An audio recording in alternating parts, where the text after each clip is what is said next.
Okay, well, welcome to another edition of Princeton Remembers. It's a segment where we explore an oral history of some special guests. I'm Bob Long, your host, and here we are with my special guest, Marjorie. Your full name, Marjorie? It's Marjorie Holland.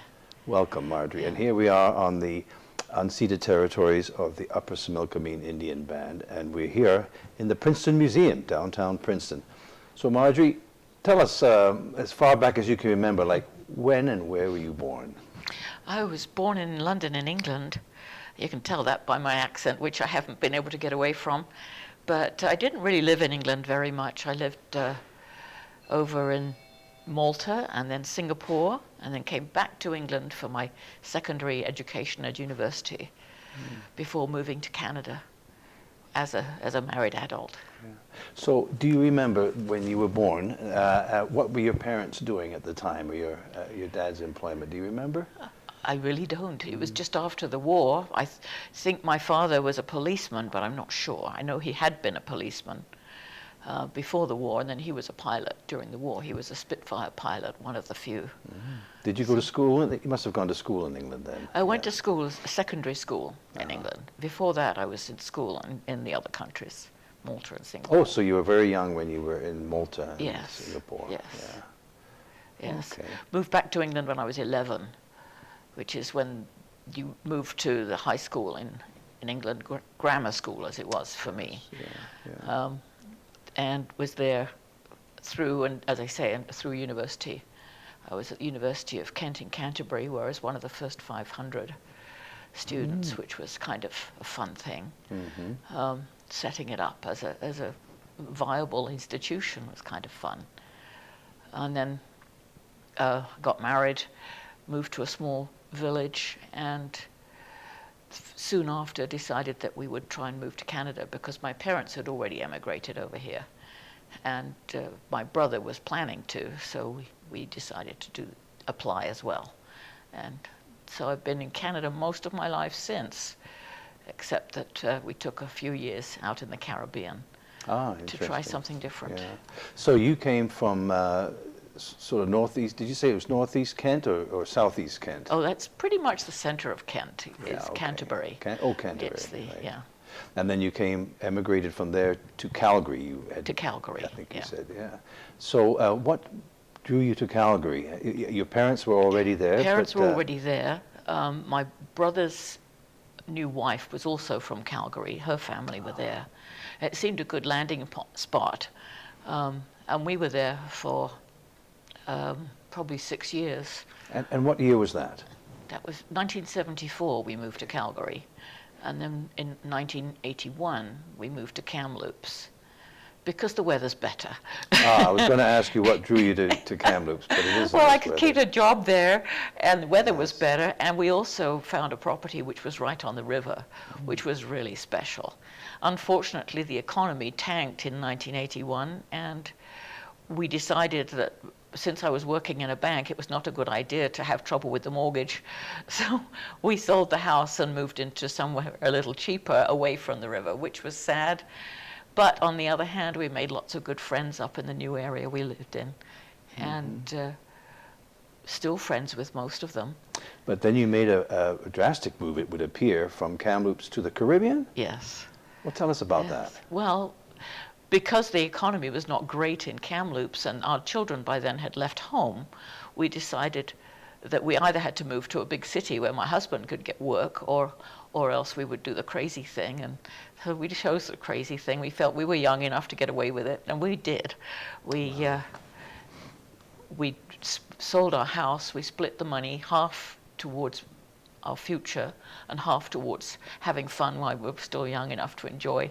And we took a world trip around the world and visited with various friends who we kept in touch with over the years, so that we then had contacts in several countries, and finally ended up on a Caribbean island where we had already felt that we wanted to have property, and built a house down there with the second half of our money. Right. And used that to set up a business, a bed and breakfast and a baking business, which and catering for dinners as well, private dinner parties. So Wow, that, interesting. Yeah. And so how long were you there, and what happened there? What made the well, change? we were down there for 10 years, and then my husband, unfortunately, became ill, and it turned out he had MS, which is impacted by the heat, which meant that he was having difficulty helping with the business, and I couldn't cope on my own. So we decided we'd come back to Canada. We'd already bought a property back here in Princeton. And so that's why we came to Princeton. So from the Caribbean, from Kamloops to the Caribbean to Princeton. Yes. Yeah, and when did you arrive back in Princeton? 2006. Okay. Just after the fire of the big hotel here. Fortunately, we did get a beer in there before it burnt down. Yeah. All right, and so tell us about your life in Princeton, because you've been involved with the arts and other things, perhaps and even in Kamloops, were you? I was involved with another volunteer group in Kamloops. They were called the Seroptimists. I'm not sure if they still exist, but they, I think they faded when Rotary decided they would take women. Seroptimist was just for women, but it was sort of parallel to the Rotary Club. And I worked there for, well, all the time I was in Kamloops, I was involved with them. And then when I moved here, a friend of mine was involved with the Arts Council, and they were looking for a treasurer. And since that's what I'd been learning about was as how to do accounting as opposed to banking, I learned about accounting and used that to set up a set of books for the Arts Council, and was treasurer for several years before that good friend decided to leave, and they were looking for a president, so hey presto, I got that job. So because I knew so much about the way things were operating in the Arts Council. And then I was asked if I would be secretary for the museum as well, which I was happy to do. And so I became involved, I don't know when that was, probably 10 years ago now, just as they reopened this place. But I was afraid to go downstairs, so much stuff down there. It was just terrifying to me. But I was secretary, and then I moved on to treasurer because I wanted to see things a little better organized in the accounting area. And then the then president resigned, and I decided that I had the skills to do that. I'd left the Arts Council by then already, so so that's where I ended up where I am now. Yeah. And how are you enjoying your term here? The museum seems to be flourishing, and it's challenging. We've been very lucky with getting granting funds.